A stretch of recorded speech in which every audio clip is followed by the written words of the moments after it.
Hello friends, मेरा नाम नंदिनी है। मेरे चैनल में आप सभी का बहुत बहुत स्वागत है। आज हम बात करने वाले हैं कि स्किन जब हमारी उम्र से पहले लूज़ हो जाती है, वो स्किन लटकने से लगने लग जाती है या कहे कि उम्र से पहले झुर्रियाँ आ जाती है, तो इन सारी चीज़ों के लिए हमें क्या करना चाहिए या ऐसा क्या करना चाहिए कि हमारी स्किन लूज़ हो ही नहीं, रिंकल्स हमारे चेहरे पर दूर दूर तक भी ना आए और हमारी स्किन जो है वो हमेशा चमकती रहे, ग्लोइंग रहे, जिससे बस सबकी नज़र हमारे चेहरे से हटे ही नहीं। तो आज हम उन्हीं सारी चीज़ों के बारे में जानने वाले हैं। तो आइए हम इन चीज़ों के बारे में सबसे पहले शुरुआत करते हैं कि आखिर में लूज़ स्किन होती क्यों है।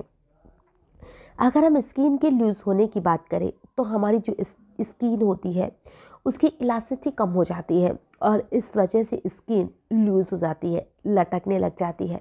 स्किन की जो टाइटनिंग होती है वो एक तरह से ख़त्म हो जाती है और जो स्किन के अंदर कोलेजन होता है वो टूटने लग जाता है और इसी वजह से स्किन ख़राब होने लग जाती है। तो हमें कोलेजन को बूस्ट करने की बहुत ज़्यादा ज़रूरत है। तो आज हम कोलेजन को बूस्ट करने के लिए ऐसे इफ़ेक्टिव तरीके बताने वाले हैं जिससे कि आपकी स्किन की रंगत भी निखरेगी और कोलेजन बूस्ट होने से आपकी जो स्किन है वो वापस पहले के जैसी टाइट होने लग जाएगी, झुर्रियाँ भी जाने लग जाएगी। हम ये नहीं कहते कि आपकी उम्र 90 साल है और फिर आपकी स्किन वापस से पहले जैसी हो जाएगी, ऐसा बिल्कुल नहीं होता है। लेकिन हाँ, अगर आपकी उम्र 70 साल 60 साल है तो भी आपकी स्किन इतनी ज़्यादा लूज़ नहीं होती है जितना कि कई लोगों की हो जाती है। तो सबसे पहली जो ज़रूरी है वो चीज़ है विटामिन सी। जो विटामिन सी होती है वो हमारी स्किन का जो कोलेजन होता है उस कोलेजन को बनाए रखने में बहुत अहम भूमिका निभाती है और विटामिन सी हमारी त्वचा के लिए काफ़ी अच्छा माना जाता है। और विटामिन सी के लिए आपको जो खट्टे फल होते हैं, चाहे वो संतरा हो, नींबू हो, मौसमी हो, ऐसे बहुत से खट्टे फल होते हैं जिन्हें कि आपको खाने की ज़रूरत होती है और आप इन खट्टे फलों का सेवन करना शुरू कीजिए जिससे कि धीरे धीरे आपकी जो स्किन है वो वापस से सही होने लग जाएगी। और जो बेरीज होती है वो भी आपकी स्किन के लिए काफ़ी अच्छी होती है, जैसे स्ट्रॉबेरीज होती है, ब्लूबेरीज होती है, ब्लैकबेरीज होती है, क्रैनबेरीज होती है। ये स्किन के लिए काफ़ी अच्छी होती है, ये स्किन को टाइट बनाने में भी बहुत अहम भूमिका निभाती है और इनमें एंटीऑक्सीडेंट्स होते हैं, विटामिन्स होते हैं, मिनरल्स होते हैं जो स्किन के लिए काफ़ी अच्छे होते हैं। और दूसरी अगर बात करें तो वो होती है हरी पत्तेदार सब्जियाँ। हरी पत्तेदार सब्जियों के अंदर भी बहुत से प्रोटीन और विटामिन्स होते हैं जिसकी वजह से आपकी स्किन के लिए काफ़ी अच्छी मानी जाती है। तो आप खाने पीने के अंदर जितनी ज़्यादा हो सके फ्रूट्स का यूज़ करिए, हरी सब्जियों का यूज़ करिए और जो बेरीज होती है उनका यूज़ करिए। या कहने का मतलब यह है कि जो भी अच्छी चीज़ें होती हैं आप उन चीज़ों को अपने खाने में लीजिए, जो हेल्दी चीज़ें होती हैं। बाहर के खाने को अवॉइड करने की कोशिश कीजिए जिससे कि आपकी स्किन का जो लूज़ होना है उस समय से पहले हो ही नहीं। और अगर आपका स्किन समय से पहले ख़राब हो चुकी है तो आप इन चीज़ों को खाना जब शुरू करेंगे तो धीरे धीरे आपकी स्किन का जो कोलेजन है वो लौटने लग जाएगा और जो आपकी स्किन है वो वापस से सही होने लग जाएगी। वैसे आजकल तो अगर देखा जाए तो मार्केट में कोलेजन के लिए बहुत से प्रोडक्ट भी आते हैं, लेकिन मैं उन प्रोडक्ट के लिए आपको नहीं रिकमेंडेड करूँगी क्योंकि नेचुरल चीज़ों की हम होड़ नहीं कर सकते हैं। कोशिश करिए कि आप जो नेचुरल चीज़ें हैं घर से जो कर सकते हैं वही करने की कोशिश कीजिए। तो ये तो आ गई खाने की बात। अब बात करते हैं पानी पीने की। पानी पीना हमारे शरीर के लिए बहुत ज़्यादा ज़रूरी होता है क्योंकि पानी हमारे शरीर को हाइड्रेट करता है और हाइड्रेशन की वजह से हमारी स्किन की जो लचकता कहते हैं जैसे वो बनी रहती है, जो लचक रहती है स्किन में वो बनी रहती है। तो आप पानी ज़रूर से पीजिए, सही मात्रा में पीजिए, जितना ज़्यादा हो सकता है उतना पानी पीने की कोशिश कीजिए। दूध, जूस वगैरह भी आप लेते रहिए जिससे आपकी स्किन जो है वो अच्छी रहे, हाइड्रेट रहे। नारियल पानी अगर पॉसिबल है तो आप नारियल पानी भी पीजिए, ये आपके स्किन के लिए काफ़ी अच्छा होता है। अब हम बात करते हैं फेस पैक की और फेस पर मसाज करने की। हमने अंदरूनी जो स्किन को अच्छी करने की चीज़ें हैं उनके बारे में तो बात कर ली है। अब बाहरी तौर पर भी तो स्किन को हमें सही करना है। इसके लिए हमें क्या करना है?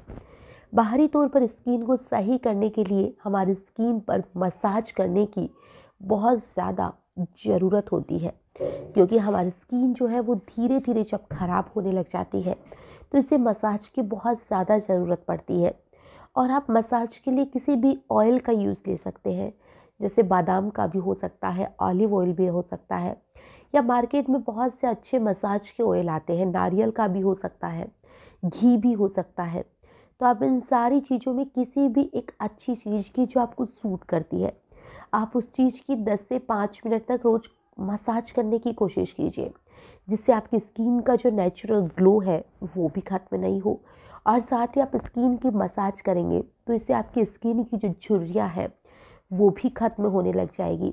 और मसाज हमेशा नीचे से ऊपर की साइड करनी है, ना कि ऊपर से नीचे की साइड।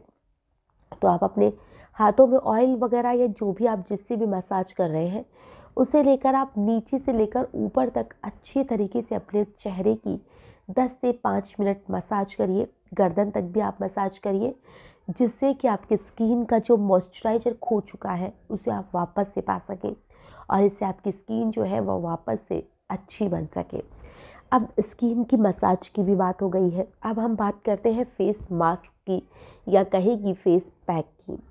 तो स्किन को अगर हम फेस पैक लगाना चाहते हैं, वैसे तो मार्केट में आजकल बहुत फेस पैक मिलते हैं जो कि स्किन को निखारने की, ग्लोइंग करने, चमकदार बना लो, गोरा कर लो, बहुत सी चीज़ों के लिए कहते हैं। लेकिन सबसे अच्छी बात यह है कि आप जितना हो सके घरेलू चीज़ों को काम में लीजिए, क्योंकि बाहर की जो चीज़ें होती है उनमें काफ़ी ज़्यादा केमिकल होता है।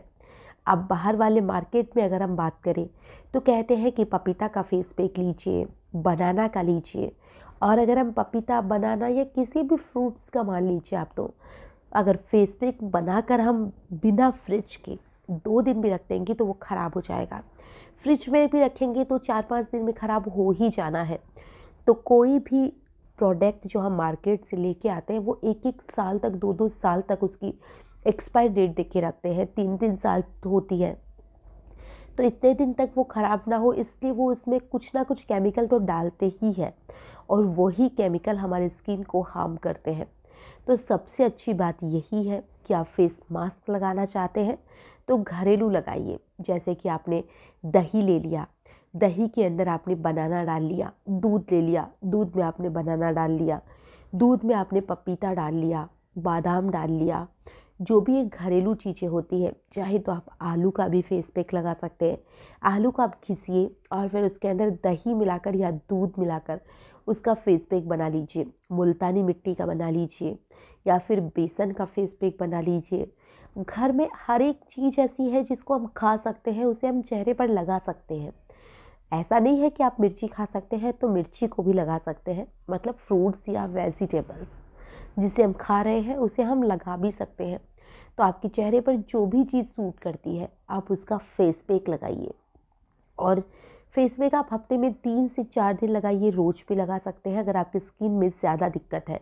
रोज़ ऑयल मसाज करिए, घी की कर लीजिए, अगर आपके पास कुछ भी नहीं है तो नारियल तेल की कर लीजिए, वो भी आसानी से मिल जाता है। फिर भी अगर आपके पास कुछ नहीं है तो दही तो होता ही है, दूध तो होता ही है, तो आप थोड़ा सा दूध लीजिए, उसमें शहद डालिए और उसकी चेहरे पर ऊपर नीचे से लेकर ऊपर तक मसाज करिए। दही की भी आप इसी तरह से मसाज कर सकते हैं। तो इन सारी चीज़ों को आप करना शुरू करिए। पहली बात, आप अच्छा खाइए, अच्छा पीजिए। दूसरी बात, चेहरे पर मसाज करिए। तीसरी बात, चेहरे पर फेस पैक और फेस मास्क लगाइए। और फिर देखिए आपकी जो स्किन है उसकी चाहे तो झुर्रियाँ हो, चाहे तो स्किन का लूज़ होना हो, वो इतनी आसानी से दूर होने लग जाएगा कि आप मुझे थैंक यू बोलना नहीं भूलेंगे।